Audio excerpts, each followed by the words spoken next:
ترى الظالمین مشفقین مما کسبوا، تم دیکھو گے قیامت والے دن ظالموں کو کہ وہ ڈر رہے ہوں گے اپنے کرتوتوں کے سبب جو دنیا میں انہوں نے کمائے تھے۔ یہ دنیا میں بھی یعنی جو لوگ برے اعمال کرتے ہیں جب ان کی عدالت میں پکڑ آتی ہے تو وہ اندر سے ضمیر ان کو خود ملامت کر رہا ہوتا ہے کہ اب تو مارے گئے، اب پکڑ کے سوا کوئی چارہ نہیں۔ اور پھر اللہ کی عدالت جہاں کوئی چھڑوا نہیں سکتا، کسی کی دھون زبردستی نہیں ہے، کوئی جھوٹی گواہی قبول نہیں ہو سکتی، کوئی سفارش قبول نہیں ہو سکتی، جب اللہ تعالیٰ کی بارگاہ میں کو پکڑا جائے گا تو وہ دل ہی دل کے اندر ڈر رہے ہوں گے، لرزاں و ترساں ہوں گے۔ وَهُوَ وَاقِعٌ بِهِمْ، جبکہ وہ عذاب ان پہ واقع ہو کر رہے گا۔ یعنی ڈرنے سے یہ نہیں ہوگا کہ وہ کبوتر کی طرح آنکھیں بند کر لینے سے عذاب غائب ہو جائے گا، وہ جو ڈر رہے ہوں گے وہ واقع ان کے ساتھ ہو بھی جائے گا۔ دنیا میں تو اکثر اوقات انسان مختلف خدشات یعنی سوچتا ہے، بعض اوقات ہو بھی جاتے ہیں، بعض اوقات نہیں بھی ہوتے ہیں، لیکن آخرت کے بارے میں کوئی یہ نہ سمجھے کہ جس طرح دنیا میں اللہ نے چھوٹ دے دی تھی، پکڑ نہیں فرمائی تھی، آخرت میں بھی اس طریقے سے ڈھیل مل جائے گی۔ نہیں، آخرت کے دن تو اللہ تعالیٰ نے اپنا نام ہی رکھا ہے، لمن الملک اليوم، آج کے دن کس کی بادشاہت ہے؟ للہ الواحد القہار، اس اکیلے قہار کی بادشاہت۔ اللہ نے قیامت کے دن اپنا نام غفور الرحیم نہیں رکھا ہوا، قہار رکھا ہوا، چھایا ہوا سب پر۔ اور ظاہر حقیقت ہے کہ ہزاروں سال کی انسانی تاریخ میں اللہ تعالیٰ نے صبر فرمایا ہے۔ بخاری مسلم کی حدیث ہے کہ اللہ تعالیٰ سے بڑھ کر کوئی صبر کرنے والا نہیں ہے۔ لوگ اس کے لیے اولاد تجویز کرتے ہیں، اسے گالیاں دیتے ہیں اولاد تجویز کر کے، لیکن پھر بھی ان کا رزق بند نہیں کرتا۔ سب سے بڑھ کر صبر فرمانے والا اللہ ہے، لیکن یہ صبر اس دنیا کی زندگی میں ہے۔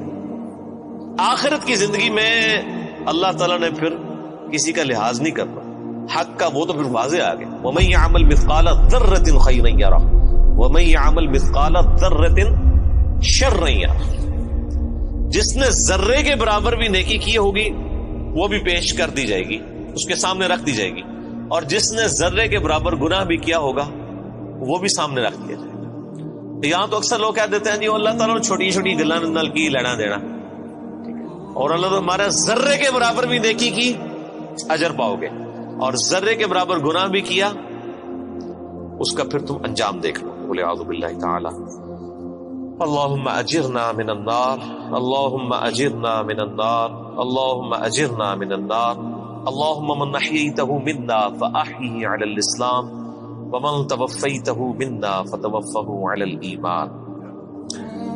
بس وہی بات ہے کہ جی عقل نہ ہوئے تے موجہ ہی موجہ، عقل ہوئے تے سوچے ہی سوچے۔ جسے عقل نہیں ہے اسے نہیں پتا کہ اللہ تعالیٰ کتنا ڈاڈا ہے۔ یہاں ہم جب کسی کو وعیدیں سناتے ہیں وہ کہتے ہیں وہ جی کوئی رحمت کی بات کریں، یعنی اللہ تعالیٰ تو سراپا رحمت ہے، یعنی وہ یہ بتانا چاہتے ہیں کہ اللہ تعالیٰ تو چاہتا ہے کہ لوگ گناہ کریں اور بس بغاوت پہ اترے رہے پھر بھی ان کو معاف کر دیں۔ یہ اتنا آسان معاملہ ہوتا تو پھر نبیوں کو نہ بھیجا جاتا، کتابیں نہ نازل فرمائی جاتی۔ جس کو یہ معاملہ پتا ہے اس کے لیے تو پھر زندگی گزارنی مشکل ہو جاتی ہے۔ والذین آمنوا وعملوا الصالحات، وہ لوگ جنہوں نے ایمان قبول کیا اور نیک اعمال اختیار کیے، صرف ایمان نہیں قبول کیا بلکہ نیک اعمال میں استقامت اختیار کی۔ فی روضات الجنات، وہ جنت کے باغوں میں ہوں گے۔ لہم ما یشاءون عند ربہم، وہاں ان کے رب کے پاس ان کے لیے ہر وہ چیز ہوگی جو وہ خواہش کریں گے۔ ذالک هو الفضل الکبیر، یہ ہے سب سے بڑا فضل۔ یعنی لوگ سمجھتے ہیں کہ دنیا میں اعلیٰ منصب حاصل ہو جانا، یا پچھلے دنوں الیکشن ہوئے ہیں تو لوگ سمجھ رہے تھے شاید پرائم منسٹر بن جانا کو بہت بڑا عہدہ ہے، دنیا میں بہت زیادہ دولت کما لینا کو بہت بڑا عہدہ ہے۔ اللہ تعالیٰ ہمارا ذالک هو الفضل الکبیر، اصل میں اللہ کا فضل اس پہ ہے جس نے ہمیشہ کی کامیابی حاصل کر لی۔ اور لاجیکل بات ہے میرے بھائی، ایک بندے کو بتایا جائے کہ آپ کو اتنی ساری ایفرٹ کے اگینسٹ جو ہے وہ 3 منٹ کے لیے جو ہے وہ بادشاہی ملے گی، اور دوسرے کو بتایا جائے کہ آپ کو اتنی ہی ایفرٹ کے اگینسٹ ہمیشہ کی بادشاہت ملے گی، جس میں موت بھی نہیں آئے گی، جس میں زوال بھی نہیں ہوگا، جس میں بڑھاپا بھی نہیں آئے گا، جس میں بیماری بھی نہیں آئے گی۔ تو کون سا بیوقوف آدمی ہے جو یہ 3 منٹ کی، اور یہ 3 منٹ کی زندگی آخرت کے مقابلے پہ، آخرت کا جو ایک دن ہے وہ 50,000 سال کا دن ہے، قرآن حکیم میں آیا سورۃ الحاقہ میں۔ تو آخرت کا جو ایک دن ہے اس کے مقابلے پہ 60 سال کی زندگی 3 منٹ بنتی ہے آلموسٹ. ابھی آخرت کے بعد جو جنت و دوزخ کا فیصلہ ہونے والا ہے وہ تو صحیح مسلم میں حدیث ہے کہ کوئی شخص سمندر میں انگلی ڈبوئے, سمندر میں جو انگلی ڈبونے سے اس کی انگلی پہ پانی لگتا ہے وہ دنیا کی زندگی ہے, اور سمندر آخرت کی زندگی, انفینٹ لائف. تو اصل میں کامیاب وہ ہے جو وہاں پر کامیاب ہو گیا, اصل عقل مند وہی ہے. ذالک الذی یبشر اللہ عبادہ الذین آمنوا, یہ ہے وہ جنت جس کی خوشخبری دیتا ہے اللہ تعالیٰ ان لوگوں کو اپنے بندوں میں سے جو ایمان لائے, وعملوا الصالحات, اور نیک اعمال بھی کیے. قرآن پاک میں کہیں بھی جنہوں کا نا چھڑا ایمان کدھر بھی نہیں ذکر ہویا, خالی ایمان جو کچھ بھی ہے اللہ تیرے محبوب کی امت سے, نہیں. ہمیشہ اب یہ حالانکہ وعملوا الصالحات اسی سے پچھلی آیت میں ریپیٹ ہو چکا تھا, لیکن پھر کہا کہ یہ بشارت ہے, یہ نہیں وہم نکالا ہے, کسی کو خدشہ بھی نہ ہو کہ صرف ایمان کی بات کی تو کہہ جی کلمہ تو پڑھا ایک نہ ایک دن تو جنت ہی چلی جانا ہے. ٹھیک ہے نا جی, وہ تو صحیح بخاری کی حدیث ہے, میری پوری امت جنت میں جائے گی سوائے اس کے کہ جس نے خود ہی جنت میں جانے سے انکار کر دیا. تو صحابہ نے پوچھا یا رسول اللہ صلی اللہ علیہ وسلم کس نے انکار کیا؟ تو آپ نے بڑا سمپل جملہ ارشاد فرمایا کہ جس نے میرا حکم مانا وہ جنت میں جائے گا, اور جس نے میری نافرمانی کی اس نے جنت میں جانے سے انکار کر دیا. یعنی ایک جملے میں پورا دین کور کر دیا.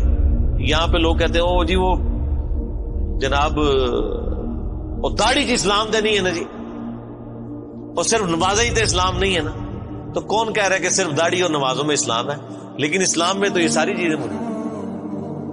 اسلام میں داڑھی بھی ہے, اسلام میں نماز بھی ہے, اسلام میں حقوق اللہ بھی ہیں, حقوق العباد بھی ہیں, بیویوں کے حقوق بھی ہیں, ماں باپ کے حقوق بھی ہیں, اللہ کے بھی حقوق ہیں. تو یہ ساری کی ساری ٹوٹل پیکج مل کے جو ہے وہ اسلام ہے نا. ادخلوا فی السلم کافہ, اے ایمان والو اسلام میں پورے کے پورے داخل. یہ جو لولا لنگڑا اسلام لیے پھرتے ہیں نا, کسی نے صرف وہ خدمت خلق کا اسلام پکڑا ہوا ہے, کس نے وہ یعنی داڑھی کا اسلام پکڑا ہوا ہے, کس نے صرف پگڑی کا اسلام پکڑا ہوا ہے, کسی نے صرف نماز پڑھنے کا پکڑا ہوا ہے اسلام, باہر نکل کے ساری بےایمانیاں کرتے ہیں. یہ جزوی اسلام اللہ تعالیٰ کو نہیں چاہیے. اس اسلام کی تو مثال کسی شخص کے ایسے نامہ اعمال کا تالاب ہے کہ جس کے اندر مسلسل گٹر کا پانی گر رہا ہے, وہ صاف ستھرا پانی کسی کے کوئی کام نہیں آئے گا. جب اس کے اندر گٹر کا پانی گر رہا ہے اس ملاوٹوں کے ساتھ, حرام خوریوں کے ساتھ, حق تلفیوں کے ساتھ, بدماشیوں کے ساتھ, اس طرح کا دین تو اللہ تعالیٰ کو نہیں چاہیے. اللہ تعالیٰ تو کہتا ہے ٹوٹل پیکج لینا ہے, جس نے داخل ہونا ہے اسلام میں پورے کا پورا داخل ہو, ادروائز اللہ تبارک و تعالیٰ اس کا اسلام جو ہے نا وہ اس کے منہ پہ مار دے گا قیامت میں. جن لوگوں نے نبیوں کی صحبت کی ہوئی, اگر انہوں نے بھی ٹرو رسپانس نہ کیا ان کی پکڑ ہو جانی ہے, باقی تو کسی کھاتے میں نہیں. تو اللہ تعالیٰ بارہ ہے کہ اس کی بشارت دیتا ہے اللہ تعالیٰ اہل ایمان میں سے اپنے ان بندوں کو جو ایمان لائے اور نیک اعمال اختیار کیے.